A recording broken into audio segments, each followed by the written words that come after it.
Surat Al-A'raf ayat 151.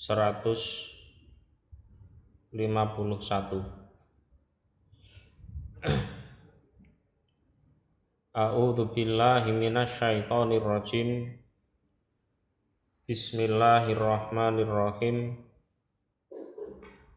Qala, berkata sapa Musa. Berkata ini artinya adalah berdoa. Robbi, wahai Tuhanku, Ighfir, semoga mengampuni Engkau, li, untukku. Jadi Robbi Ighfirli ma sona'tu bi akhi. Jadi ampunilah untuk saya terhadap apa yang sudah saya perbuat kepada kakak saya, yaitu Nabi Harun. Di ayat sebelumnya kan Nabi Harun itu dijambak rambutnya, ditarik jenggotnya, dimarahi kan gitu. Nah, setelah mendengar penjelasan dari Harun, Nabi Musa berdoa, Robbi firli. Jadi ampunilah saya ya Allah terhadap apa yang sudah saya perbuat kepada kakak saya Nabi Harun. Wali akhi, dan untuk saudara laki-laki saya yaitu Nabi Harun. Jadi Nabi Harun didoakan oleh Nabi Musa itu sebagai tanda kalau Nabi Musa sudah tidak marah lagi kepada Nabi Harun. Karena memang Nabi Harun tidak salah, terus kena marah kan gitu kan. Lah sunahnya orang yang habis memarahi orang yang sebenarnya tidak salah, yaitu mendoakan pengampunan. Wa tudkhilna, dan semoga memasukkan engkau Allah na pada kami, fi rahmatika, di dalam rahmat engkau, dan masukkanlah kami di dalam rahmat engkau. Wa anta, dan utawi engkau iku arhamur rahimin, lebih sayangnya orang-orang yang sayang. Jadi kalau soal kasih sayang ya, makhluk itu juga punya ya, orang tua ke anak, saudara kepada saudaranya, dan lain-lain. Tapi yang paling sayang itu adalah Allah. Wa anta arhamur rahimin. Innaladina, sesungguhnya orang-orang, ittakhadhu, yang mengambil mereka, mengambil di sini artinya menyembah, al-ijla, pada patung pedet. Pedet itu anak sapi. Iku sayana luhum, akan menimpa hum, pada mereka,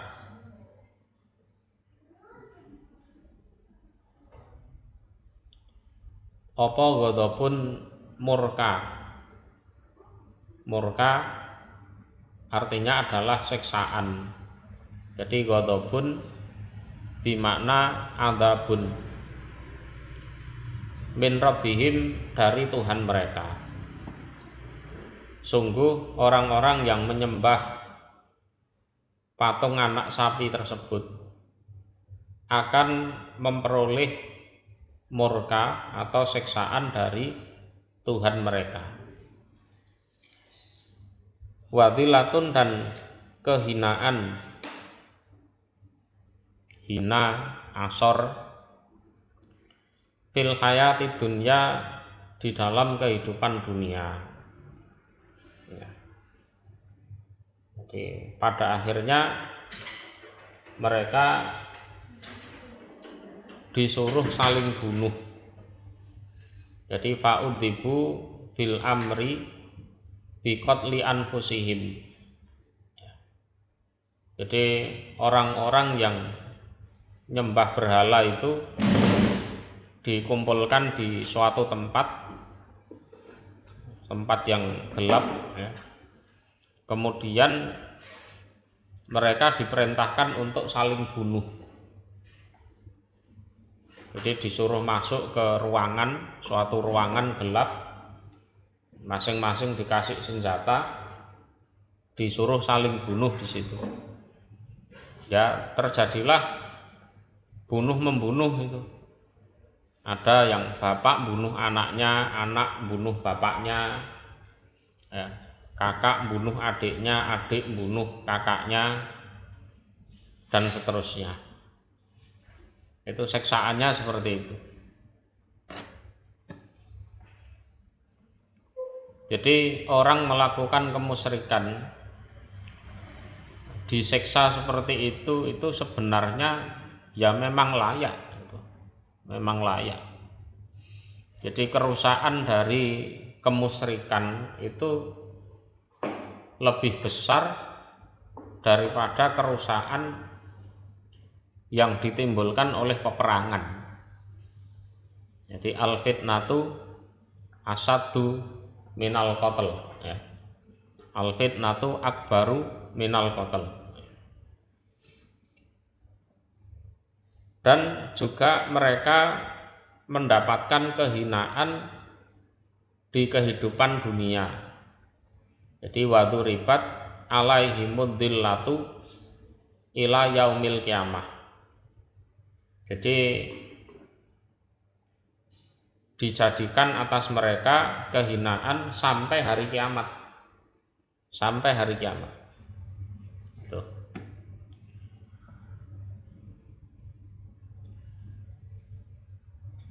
Wa kadzalika, dan seperti demikian itulah. Dan seperti demikian itulah kami membalas mereka, orang yang nyembah patung anak sapi, kama jazainahum, najzi juga akan membalas kami Allah al-muftarin pada orang-orang yang membuat kedustaan atas nama Allah. Jadi muftarin ala Allah bil isroki wa ghairihi. Nah, sebagaimana kami sudah membalas orang-orang Yahudi yang nyembah patung anak sapi, demikian itu juga kami juga akan membalas siapapun yang membuat kedustaan atas nama Allah, ya. Membuat kedustaan atas nama Allah itu menganggap Allah punya sekutu, contoh. Yang kedua termasuk menganggap Allah punya istri, termasuk menganggap Allah punya anak, ya. Lah, orang-orang yang seperti itu di dunianya pertama pasti kena siksa, yang kedua pasti hina. Pasti hina. Itu. Kehinaan itu berjalan terus sampai hari kiamat. Loh, orangnya kan sudah mati, pelakunya, ya keturunannya itu, penerus agamanya itu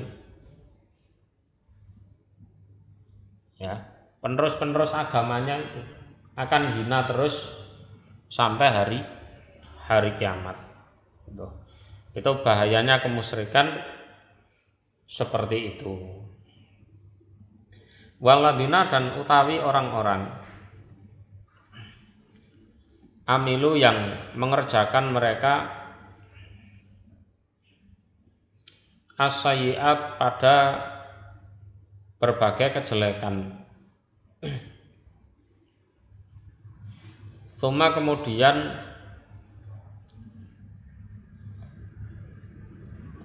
tabu bertobat mereka.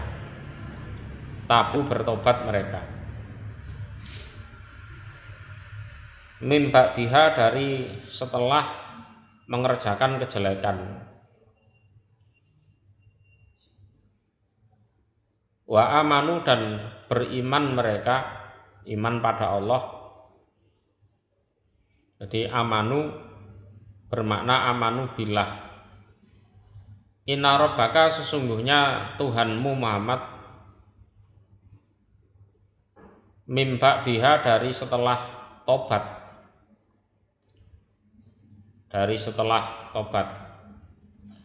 Iku laghafurun niscaya maha pengampun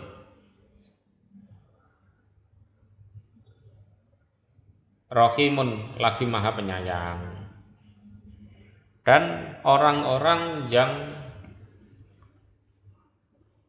sudah melakukan berbagai macam kejelekan, jadi kejelekannya memang sudah dilakukan, kemudian mereka bertobat. Ya, bertobat itu ya termasuk syarat-syarat pertobatannya dijalankan. Ya, syarat-syarat pertobatannya dijalankan, termasuk syaratnya adalah mengakui kesalahannya, kemudian apalagi menyesali perbuatannya. Yang ketiga, menjalankan kafarohnya.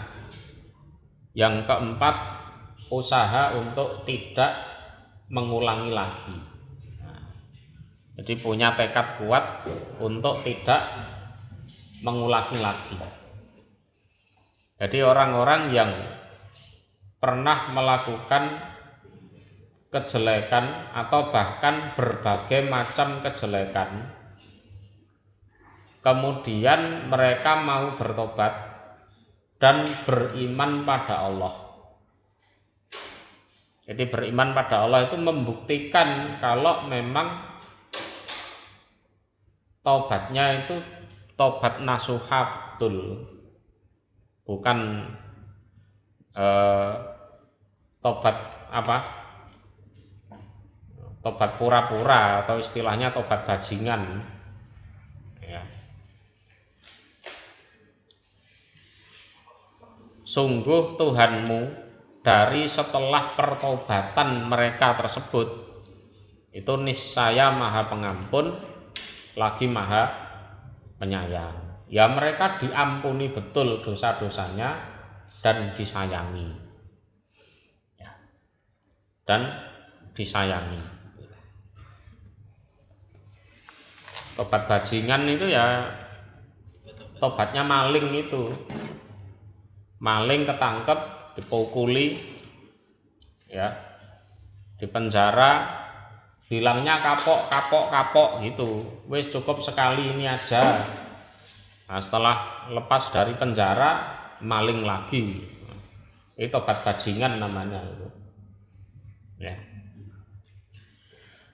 Walamma sakata dan ketika diam artinya mereda. An Musa dari Nabi Musa. Apa al-ghadabu marah. Ya. Apa al-ghadabu marah. Jadi marahnya sudah mereda. Ya.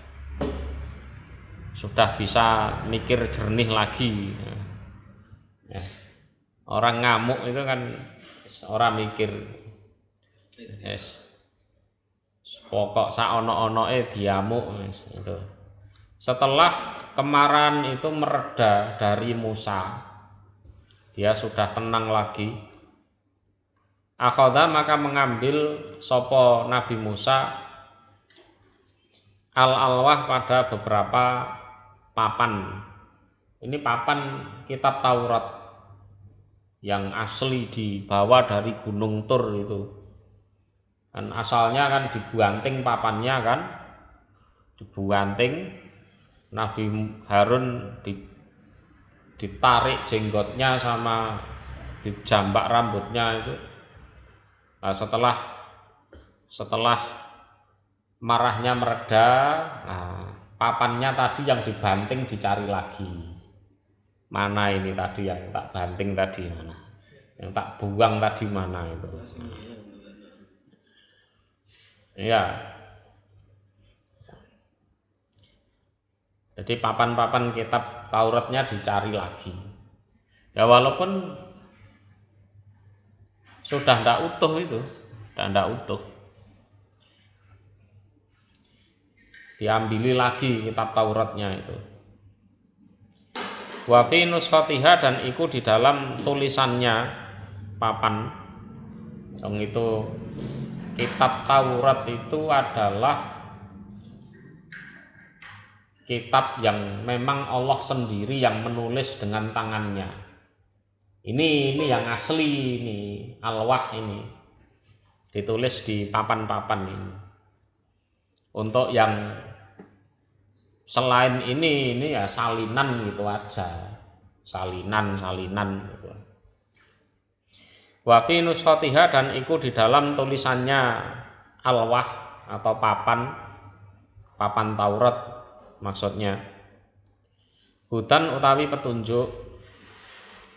petunjuk dari kesesatan, warahmah dan rahmat, kasih sayang liladina bagi orang-orang hum yang mereka aladina lirabbihim terhadap Tuhan mereka iku yarhabun takut mereka. Jadi yarhabun takut mereka. Dan di dalam tulisan papan-papan itu memang papan kitab Taurat. Itu ada petunjuk dari berbagai macam kesesatan. Ya. Kalau pengen hidupnya lurus, ya, tidak tersesat, ya waktu itu ya harus mengikuti kitab Taurat itu. Dan juga ada kasih sayang bagi orang-orang yang mereka terhadap Tuhan mereka takut. Mereka takut pada Tuhan mereka. Itu. Yes, dicukuki meneh. Nah. Wong ngamuk lah ngono kuwi biasane. Ya. Sak enek-eneke dibuanting piring, buanting gelas dibuanting. Bareng wis sadar kamu ya apa iki mau. Ya kan, pecah kabeh. Nah, kan. Gitu. Wahtaro dan memilih sapa Musa Nabi Musa kaumahu pada kaumnya Musa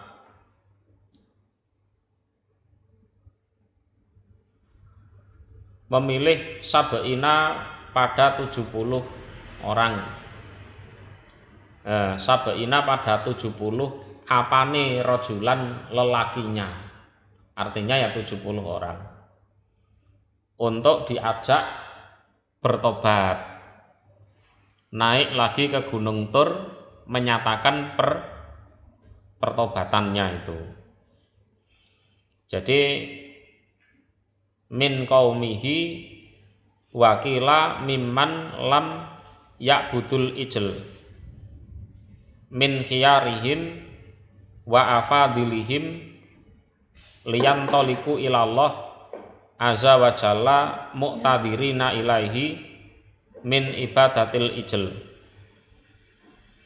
Ya. Jadi Nabi Musa memilih dari kaumnya itu 70 orang lelaki. Dia memilih 70 orang lelaki, yang mana 70 orang lelaki itu bukanlah pelaku penyembah pedet itu. Jadi memang orang-orang pilihan, ya, orang-orang yang istimewa. Jadi mayoritas nyembah patung pedet itu, lah ini mereka tidak ikut-ikutan. Nah, itu dipilih oleh Nabi Musa untuk pergi menghadap Allah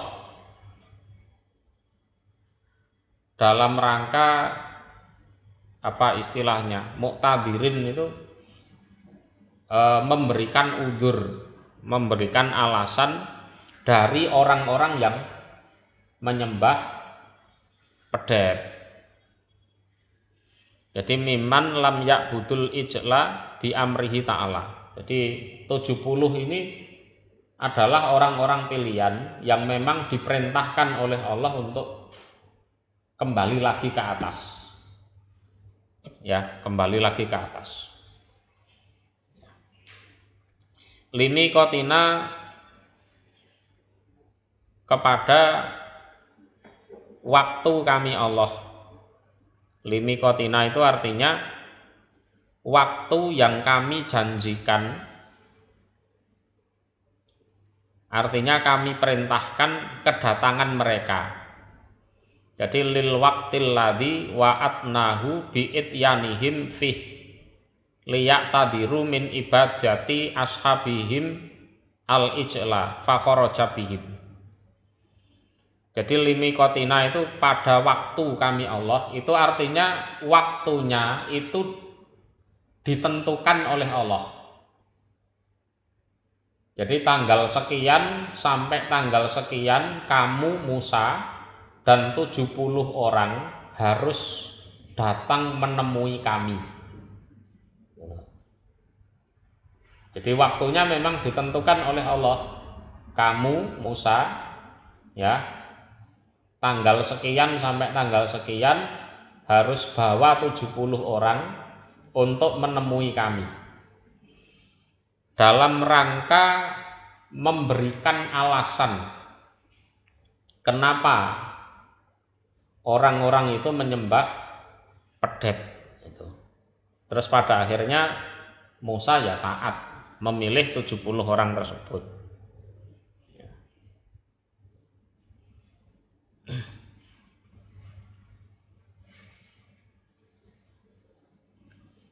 Akhirnya berangkat itu Musa dan 70 orang naik ke atas Gunung Tur. Lah, dan ternyata 70 orang itu ya cari perkara. Jadi pada saat Allah mengajak Musa bicara itu kan ada mendung hitam gitu. Lah Musa masuk ke situ. Lah orang-orang itu disuruh di luarnya mendung itu. Nah, gitu. Lah mereka itu ya banggel istilahnya. Aku enggak begitu percaya kalau Allah bicara ke kamu. Coba sih, aku pengen lihat Allah langsung. Nah, gitu. Padahal 70 orang itu adalah orang-orang pilihan. Orang-orang pilihan itu. Jadi caranya Allah mengajak bicara pada Musa kan gitu. Ada mendung hitam gelap. Musa masuk di situ, nah, diajak bicara, lah orang-orang di luar. Setelah mendungnya pergi, Musa kan bilang sudah Allah sudah ngajak bicara pada saya. Endi Allah gak ketok ngono ya dele. Mana Allahnya ndak kelihatan gitu. Akhirnya ya sudah kena bencana itu. Falamma akhadathum, maka ketika menimpa hum pada mereka apa ar-rajfatu, gempa. Rajfah itu gempa yang luar biasa.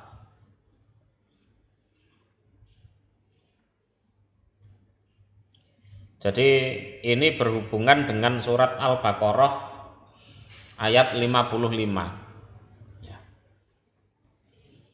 Jadi wa'id kultum ya Musa lan nu'mina laka hatta narallaha jahrah fa akhadhatkumus sha'iqatu wa antum tandurun. Jadi ketika itu kalian ngomong kepada Nabi Musa, "Hei Musa, kami tidak akan pernah percaya kepadamu kalau kamu itu diajak bicara oleh Allah sampai kami bisa melihat sendiri Allah secara terang-terangan." Lah nek mek trimo mendung peteng ngono ae ya akeh tunggale kan ngono kan. Mana Allahnya mana ndak kelihatan kan gitu. Nah, kalau di Al-Baqarah dijelaskan saat itu juga mereka tertimpa petir ya.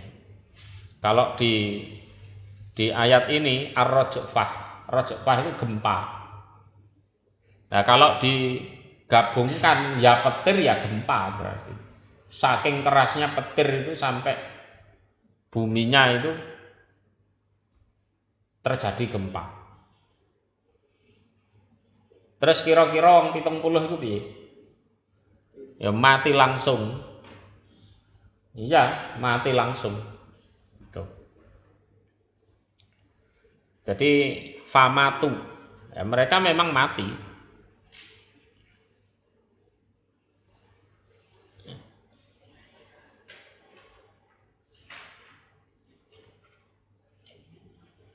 Wakila li'annahum lam yufariku qaumahum ya'budunal ijl walam yakhruju anhum wa yanhauhum anhu wa ingkanu lam yardau bidzalika wala abaduhu. Jadi 70 orang itu walaupun mereka itu tidak menyembah berhala, tapi prakteknya mereka itu masih mau hidup berdampingan dengan para penyembah berhala itu. Ya, lam yufariku qaumahum ya'budunal ijl. Nah, mereka juga tidak mau mengasingkan diri dari orang-orang yang menyembah berhala. Mereka juga tidak mau amar ma'ruf nahi mungkar. Walaupun dalam hati mereka tidak ridho. Yang nggak mau nyembah berhala itu. Qala maka berkata sapa Allah. Qala berkata maka berkata sapa Nabi Musa. Nabi Musa iki ya judeg ya. Sing ning ngisor nyembah berhala, sing ning dhuwur ngono kuwi kelakuane. Ngono. Endi ngaku lho gak roh Gusti Allah langsung. Aja ngapusi kowe ngono. Nabine dingonokno kuwi. Rabbi wahai Tuhanku, lau sikta seandainya menghendaki engkau ahlak tahum membinasakan atau merusak engkau hum pada mereka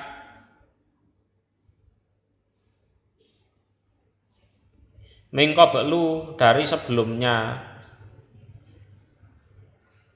Jadi wahai Tuhanku, seandainya engkau menghendaki merusak atau membinasakan mereka sebelum kedatangan saya bersama 70 orang ini kan ya sebenarnya engkau bisa wa iyaya dan kepadaku ya, dan seandainya engkau membinasakan saya, ya, pada saat dulu waktu saya masih kecil membunuh orang, engkau juga bisa. Jadi di usia 12 tahun 12 tahun itu umur sak piro SD ya. Nabi Musa itu pernah bunuh orang Kipti itu. Ya. Atau likuna apakah merusak atau membinasakan engkau pada kami? Bima sebab apa-apa?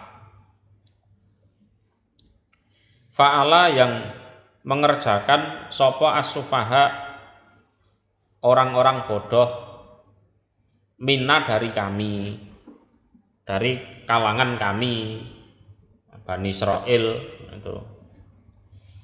Apakah engkau harus merusak kami, membinasakan kami, padahal yang melakukan kesalahan adalah orang-orang bodoh dari kalangan kami.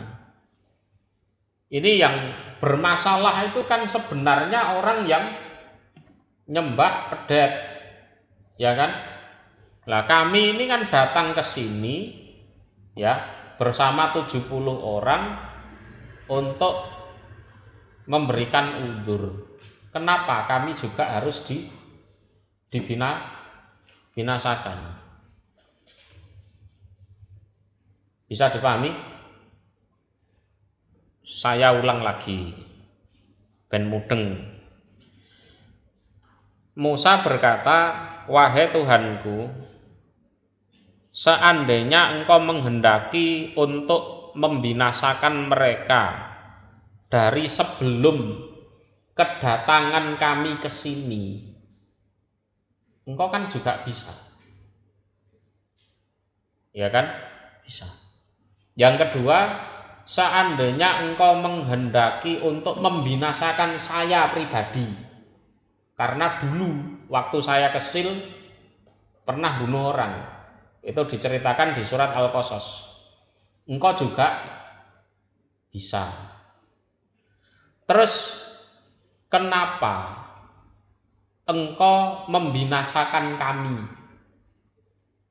Padahal yang melakukan kesalahan adalah orang-orang bodoh dari kalangan kami yang nyembah berhala itu. Gitu. In hiya tidak ada utawi kerusakan atau fitnah yang menimpa orang-orang bodoh. Ya nyembah berhala itu. Ila kecuali iku fitnatuka, fitnah engkau. Fitnah itu aslinya loh ya. Aslinya itu emas atau perak yang kotor. Emas atau perak yang kotor, yang sudah tidak berkilau lagi. Lah, agar emas dan perak tersebut bersih itu dimasukkan ke dalam api. Ya, dimasukkan ke dalam api. Termasuk besi yang berkarat itu, kalau pengen dibersihkan, zaman dulu dimasukkan ke dalam api, dibakar sampai kotorannya itu rontok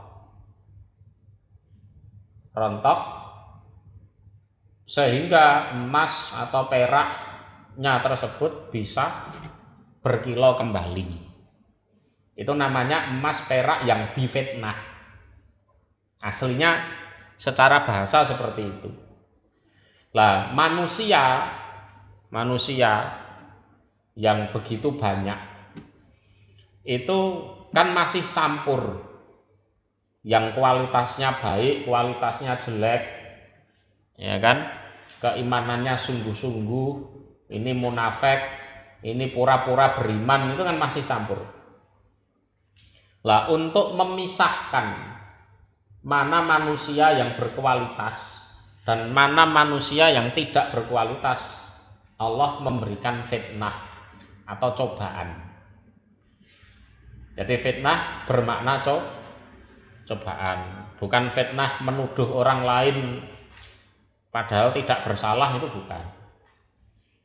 Jadi tujuannya cobaan itu seperti itu. Memang Allah pengen tahu kita itu berkualitas apa tidak. Kalau tidak berkualitas ya sudah, rontok itu. Ibarat besi itu cuma karatnya, ibarat emas itu cuma kotorannya. Gitu. Jadi tidak ada fitnah ini yang menimpa kami, orang-orang yang nyembah berhala itu ternyata banyak, kecuali itu adalah cobaan dari engkau. Memang dalam rangka engkau memisahkan mana manusia yang berkualitas dan manusia yang tidak berkualitas. Kalau tidak berkualitas, cuma ditipu, ini loh Tuhanmu, patung anak sapi, nyembah dia, memang manusia bodoh. Ya kan? Kalau manusia pinter enggak mau. Bisa dipahami ya? Jadi cobaan hidup secara umum itu memang Allah pengen tahu kita itu berkualitas atau tidak. Ya, kalau tidak berkualitas ya hilang, kena geni mau. Ya. Tudhilu menyesatkan engkau Allah biha dengan fitnah tersebut, man pada siapapun tasak yang menghendaki engkau Allah. Nah, dengan fitnah tersebut, dengan cobaan tersebut, engkau menyesatkan siapapun yang engkau kehendaki. Engkau kehendaki untuk disesatkan. Ya. Ada orang itu ya pakaiannya ya agamis, ya kan, jubahe putih wapi, apa ketune tapi diapusi ngono ya katut ngancane bodho kan gitu. Wa tahdi dan menunjukkan engkau Allah man pada orang tasak yang menghendaki engkau, dan engkau menunjukkan kepada siapapun yang engkau kehendaki untuk diberi petunjuk, ya, untuk diberi petunjuk. Tuh hakikatnya cobaan hidup ini mek ngono iku tok. Mek ngono iku tok. Heeh. Wis ngono iku tok. Allah pengen tahu kita itu manusia berkualitas atau tidak. Wis iku tok. Kalau tidak berkualitas, wis gua iku. Nah, gitu. Ya. Anta utawi engkau iku waliyuna, kekasih kami, kasih kami. Faghfir maka semoga mengampuni engkau Allah lana untuk kami. Engkaulah kekasih kami, maka ampunilah untuk kami. Mengampuni dosa-dosanya maksudnya. Warhamna dan semoga menyayangi engkau na pada kami. Wa anta dan utawi engkau iku khairul ghafirin, sebaik-baiknya orang-orang yang mengampuni. Sebaik-baiknya orang-orang yang mengampuni.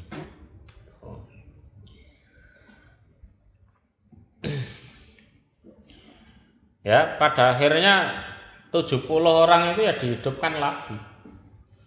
Hidup lagi. Singkat ceritanya seperti itu. Waktu dan semoga menulis Menulis artinya mewajibkan. Waktub dan semoga menulis engkau Allah. Jadi waktub bermakna aujib, menetapkan atau mewajibkan. Lana untuk kami fi hadhihi dunya, di dalam ini dunia, menulis atau mewajibkan hasanatan pada kebaikan.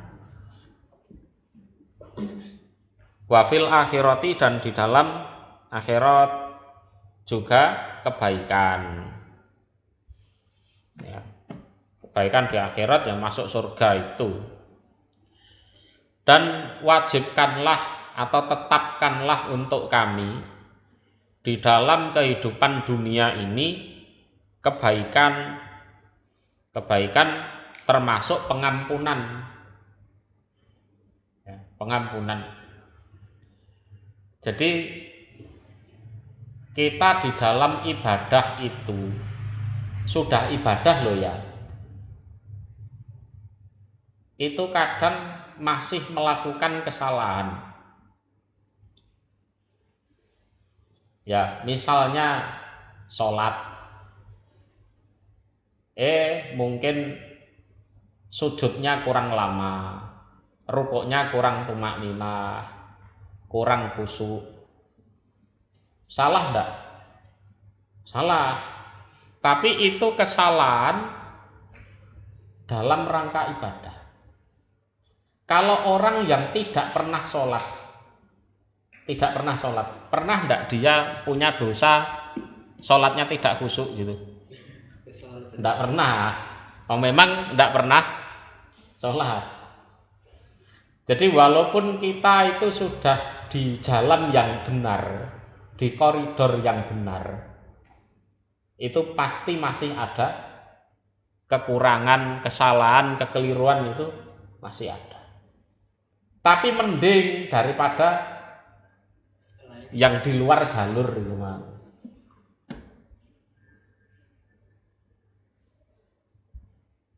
Bisa dipahami ya? Wong sing ora tahu sholat itu ndak pernah punya kekeliruan di dalam sholatnya, tidak pernah, karena memang nggak pernah sholat. Ya kan? Seperti gini, tak contoh ke. Ada orang tua punya 2 anak. Anak yang pertama, nak, bapak ambilkan piring. Anak pertama bilang nggak mau. Anak yang kedua, nak, bapak ambilkan piring. Oh, siap pak. Datang ke dapur, ambil piring, ternyata kepleset, piringnya pecah.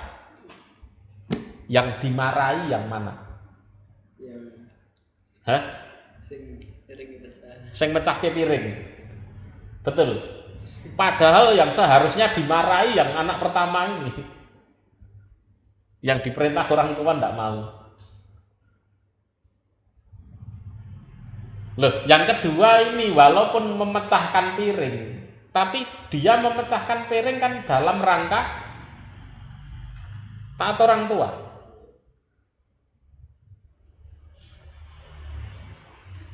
Lah biasanya sing diamuk ini sing nomor loro iki, sing mecahno piring. Padahal yang seharusnya dimarahi yang ini.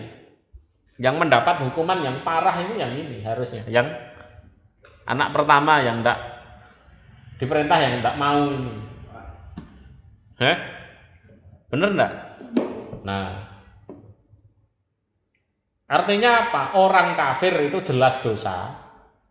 Orang beriman dalam rangka dia menjalani ketaatan itu kadangkala juga melakukan dosa.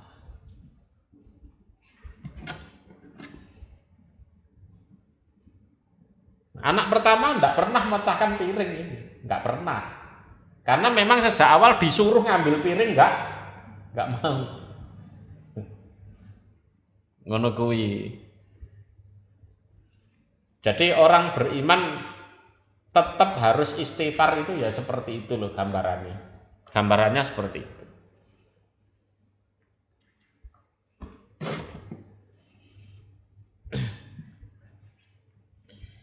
Inna sesungguhnya kami iku hudekna bertobat kami. Hudekna bimakna tubekna ilaika pada engkau Allah. Kami bertobat pada engkau Allah. Ya, inna hudekna. Dari kata inna hudekna ini lah pengikutnya Nabi Musa itu disebut Yahudi. Kala berkata sapa Allah, adabi utawi siksaanku iku usibu menimpakan aku Allah bihi terhadap siksaan man pada siapapun asa yang menghendaki aku Allah. Lalu Allah menjawab, siksaku aku timpakan siksa tersebut kepada siapapun yang aku kehendaki untuk disiksa. Wa rahmati dan utawi rahmatku iku wasiat memuat atau mencakup apa rahmat kullasain pada segala sesuatu.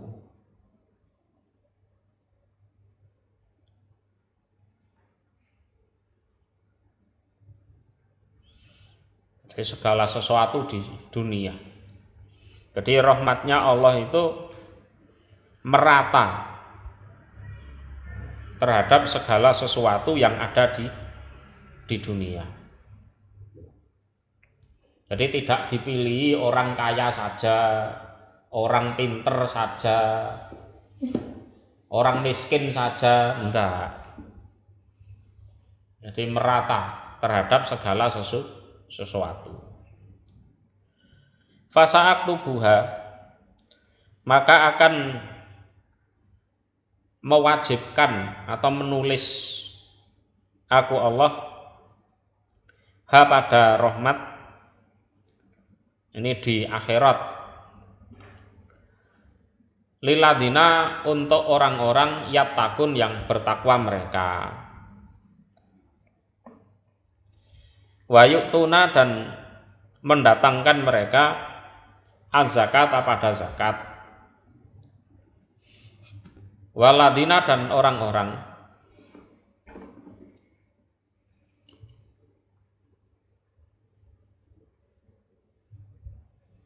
hum mereka bi ayatina terhadap ayat-ayat kami Allah iku yu'minun beriman mereka.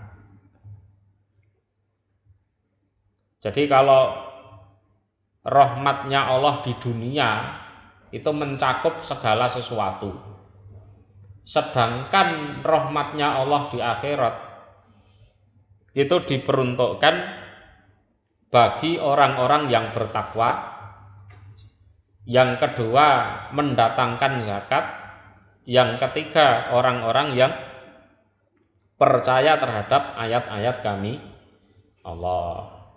Tuh. Jadi rahmatnya Allah itu ada 100. Yang satu itu dibagi di dunia ini.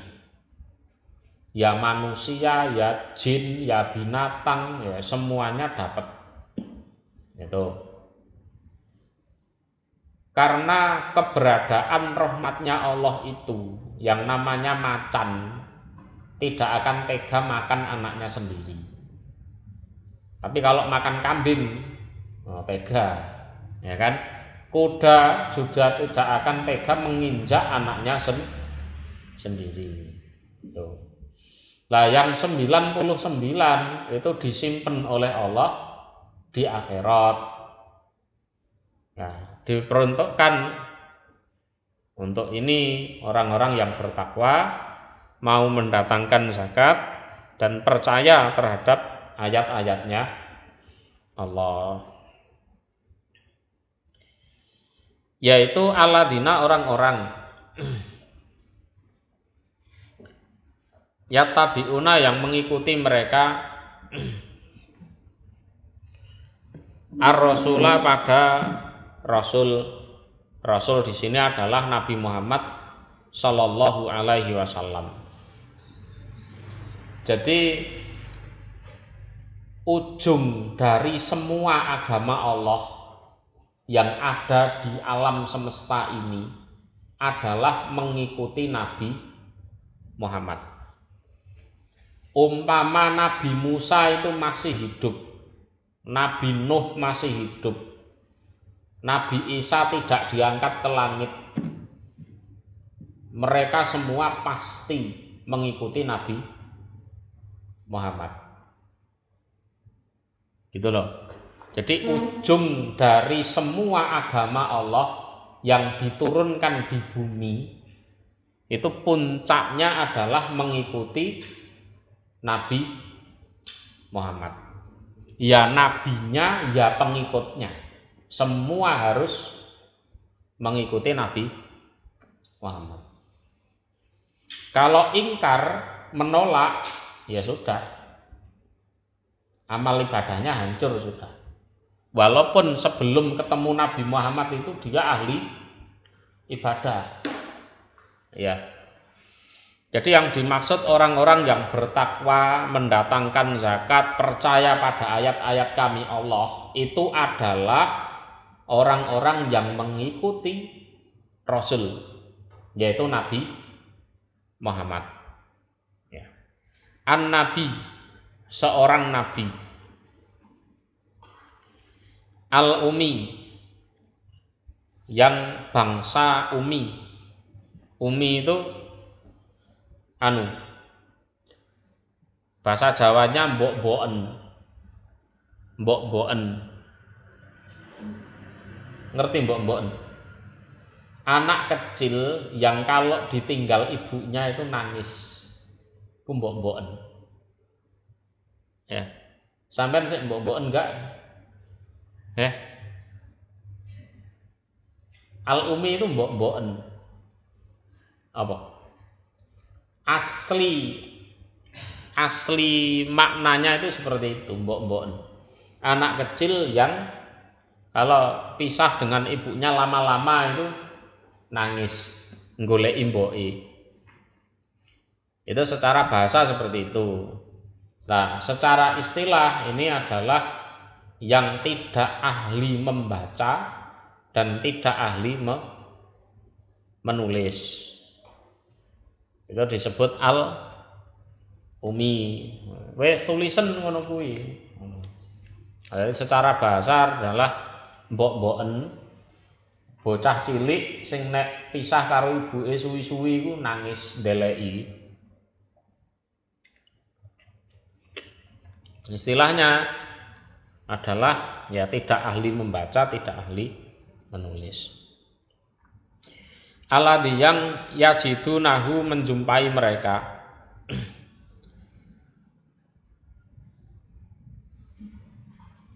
Merekanya ahli kitab ya, Yahudi Nasrani. Hu pada Rasul maktuban ditulis atau dicantumkan ya, ditulis. Indahum di sisi mereka fit Taurati di dalam kitab Taurat, wal Injil dan Injil. Ya. Jadi namanya ya ditulis, ya kan?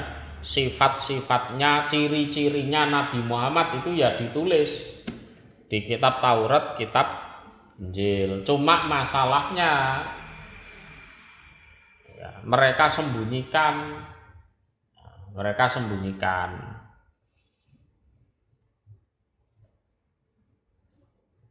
Atau diubah. Jadi sifatnya Nabi Muhammad rambutnya ikal misalnya, terus ditulis keriting. Nabi ini kok ikal, mungkin ini tulisannya keriting ya ngono, termasuk ngono kuwi. Ya. Jadi kalau Tauratnya itu masih asli, Injilnya masih asli, itu ada nama Ahmad atau nama Muhammad berikut ciri-cirinya, termasuk ciri fisiknya, akhlaknya, itu semuanya ditulis. Cuma kita kan tidak bisa menjamin Taurat Injil mereka itu masih asli apa enggak. Ya'muruhum perintah sapa rasul hum pada mereka bil ma'ruf terhadap kebaikan. Ma'ruf itu sesuatu yang dikenal, ma'ruf itu. Jadi misalnya kamu punya teman lama, kemudian juga lama tidak ketemu, begitu ketemu kamu masih mengenali kalau itu adalah temanmu. Itu.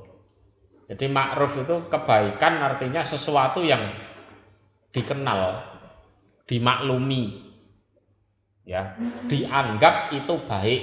Nah, itu ma'ruf. Wayan hahum dan mencegah sapa rasul hum pada mereka anil mungkari dari kemungkaran. Sesuatu yang diingkari itu mungkar. Lumrahnya anak ketemu orang tua kan salam, cium tangan kan gitu kan, salaman, cium tangan gitu. Nah ini enggak, ketemu orang tuanya, bapaknya dipisui. Ada keanehan enggak? Nah, ngono kuwi aneh itu. Itu mungkar namanya. Tuh. Karena ma'rufnya ya anak ketemu bapak ibunya ya salaman, cium tangan, mari ngono njaluk duit.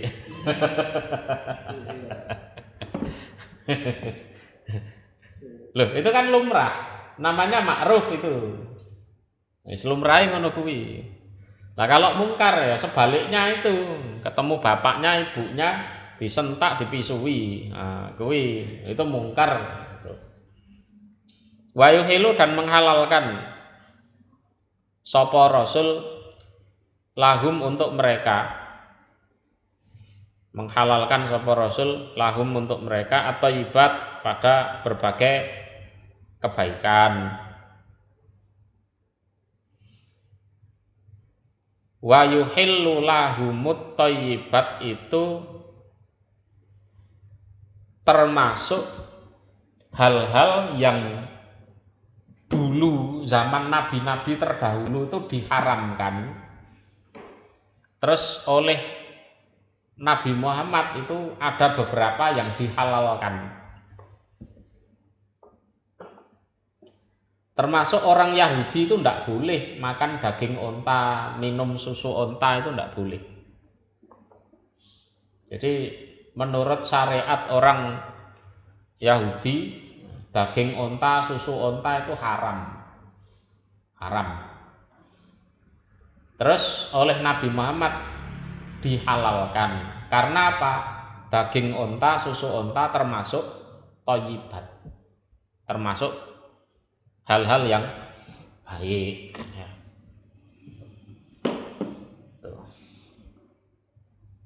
Jadi barang-barang yang di nabi-nabi sebelumnya itu diharamkan. Nah, di era Nabi Muhammad ada beberapa yang dihalalkan, termasuk itu.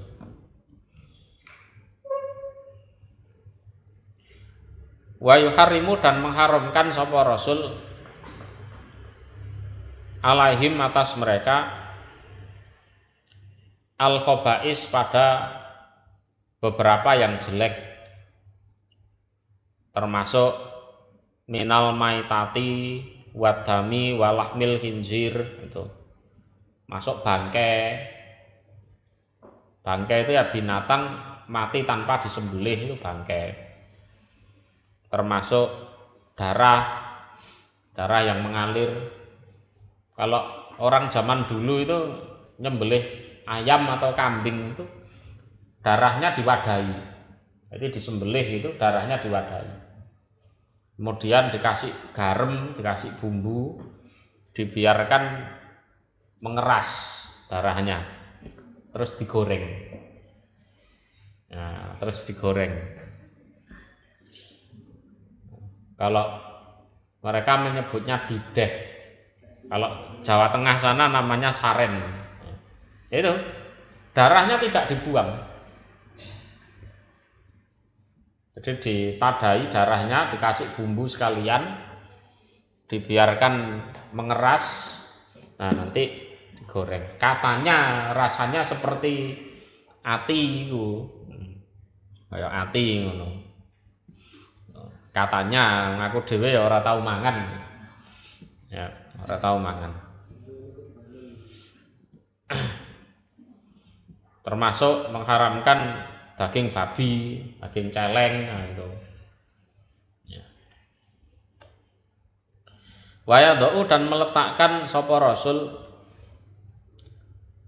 anhum dari mereka isrohum pada beban berat mereka, beban berat mereka.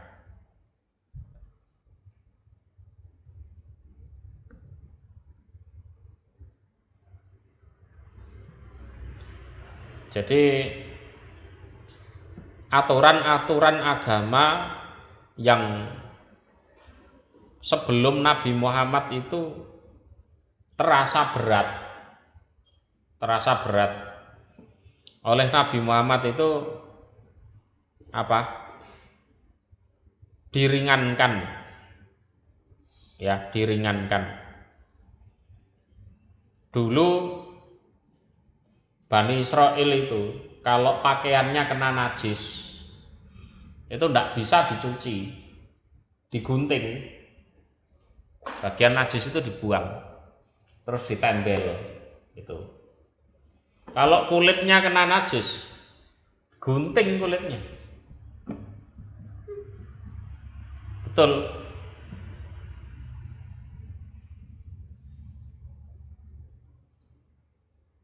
Kalau bayar zakat dulu 25%. Itu isrohum itu seperti itu.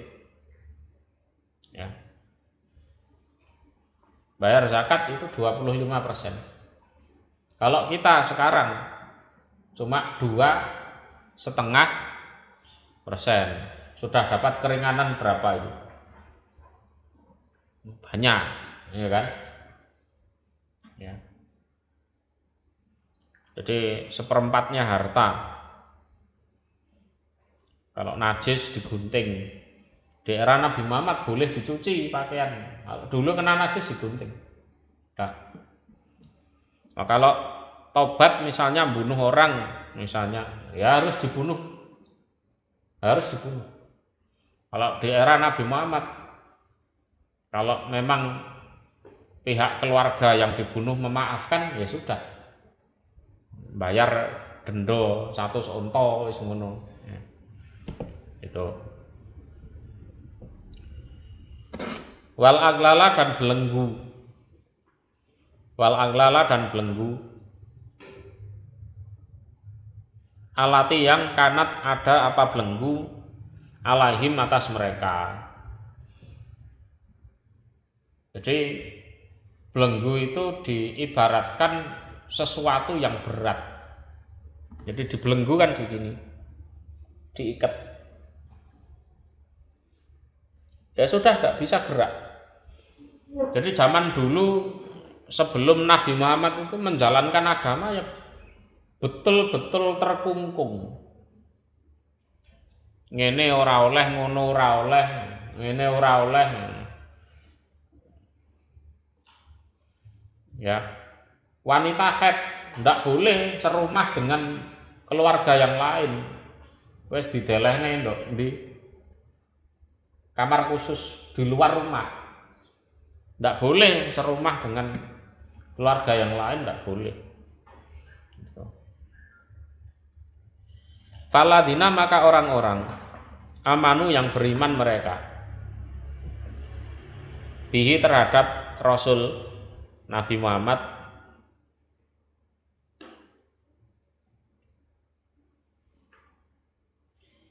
wa azzaruhu dan mengagungkan mereka Jadi wa azzaruhu bermakna wa waqqaruhu. Hu pada Nabi Muhammad, wa nasaruhu dan menolong mereka hu pada Nabi Muhammad, pada Rasul. Wa tabau dan mengikuti mereka. An-nura pada cahaya. Cahaya di sini Al-Qur'an. Alladzi yang unzila diturunkan apa nur ma'ahu bersama Rasul. Ulaika utawi demikian itu mereka orang beriman. Hum ya mereka itu al-muflihun, orang-orang yang beruntung, wong-wong sing bejo ya kuwi. Maka orang-orang yang beriman pada Rasul tersebut kemudian mengagungkan Rasul tersebut,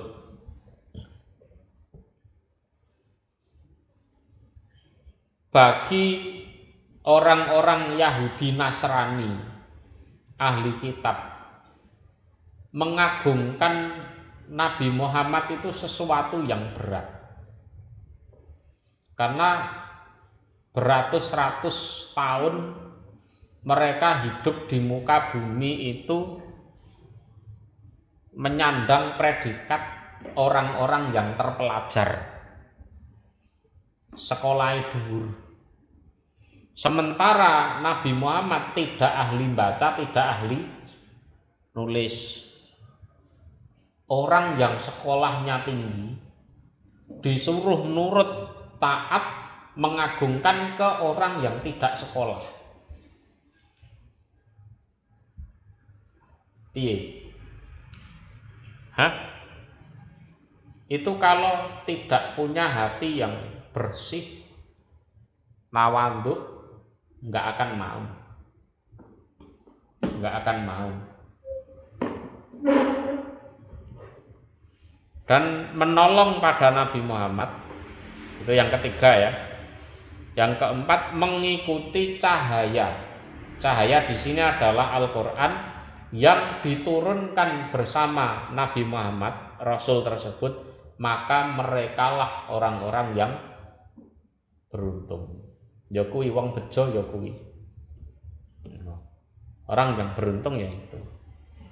Jadi mampu meruntuhkan egonya, ya, mampu meruntuhkan egonya untuk menjadi orang yang beriman. Satu ayat lagi, kul katakan wahai Muhammad. Ya, kul katakan wahai Muhammad. Nah, Nabi Muhammad pun disuruh apa? Memproklamirkan diri bahwa beliau adalah utusan Allah. Ya. Ya ayuhan nas, wahai manusia, ini sesungguhnya aku iku Rasulullah, utusan Allah, ilaikum pada kalian, jami'an semuanya. Ya, baik para penyembah berhala, baik orang Yahudi Nasrani yang punya kitab suci. Pokoknya Nabi Muhammad juga disuruh untuk ngomong ke semua orang bahwa aku adalah utusan Allah untuk kalian semua. Jadi ben golek ini gak angel-angel ngono lho wong-wong itu. Ya kan? Alladzi zat lahu iku bagi alladzi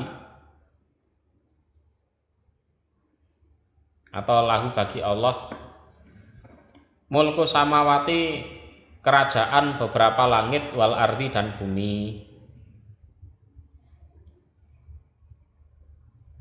yang mana Allah itu miliknya lah kerajaan langit dan bumi.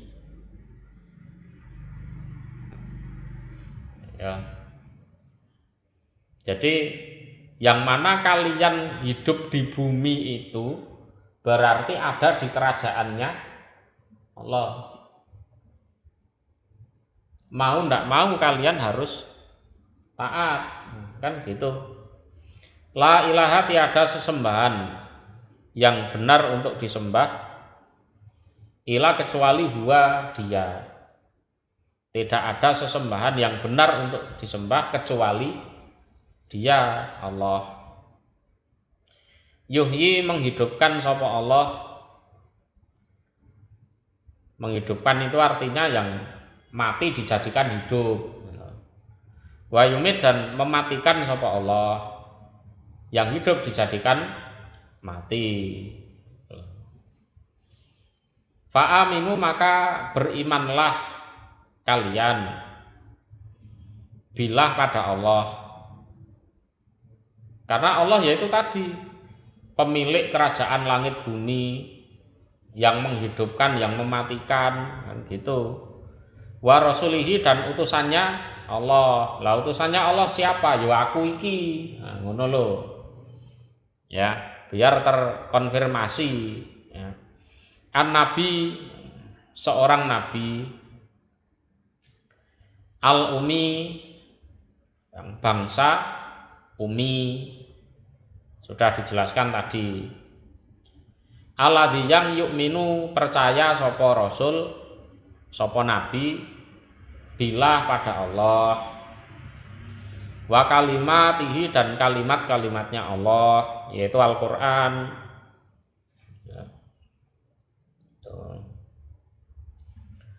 Wattabi'uhu, dan mengikutilah kalian hu, pada rasul. Mengikutilah kalian hu, pada rasul, dengan tujuan la'alakum, agar kalian iku tahtadun, memperoleh petunjuk kalian. Dan ikutilah rasul tersebut agar kalian mendapat petunjuk. Cukup ya. Muga-muga Allah paring barokah. Assalamualaikum warahmatullahi wabarakatuh.